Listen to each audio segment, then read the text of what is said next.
Sa paglalayong mapag-ibayo ang kaalaman ng mga nagsasanay sa basic life support, isinagawa ng Provincial Disaster Risk Reduction and Management Office ang training of trainers para sa basic life support sa bagong gusali ng Emergency Operations Center EOC sa Barangay Suklain, Baler, Aurora.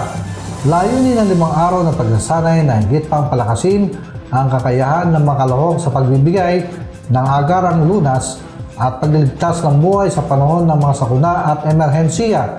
Sa kanyang welcome remarks, binigyan din ni Provincial Disaster Risk Reduction and Management Officer Engineer Elson Amade A. Egarge na naturang programa ay isang malagang hakbang tungo sa pagkakaroon ng isang komunidad na mas ligtas, handa at may kakayahang tumugon sa anumang sitwasyon.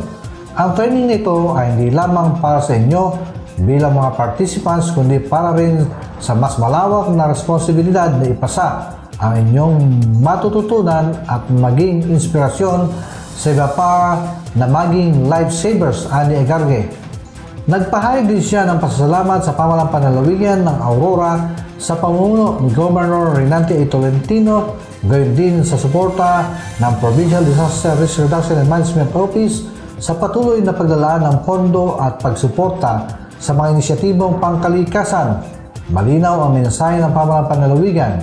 Seryoso itong naglalaan ng oras at pondo upang matiyak ang kaligtasan at kapakanan ng bawat Auroran, dagdag pa niya.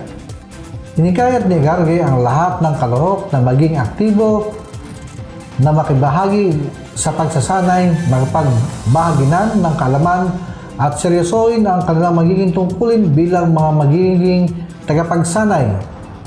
Ang 5 araw na ito ay pagkakataon para tayo ay matuto, magbahagi at higit sa lahat, maghanda upang maging isang komunidad na matatag, handa at tumutugon sa oras ng pangangailangan, aniya.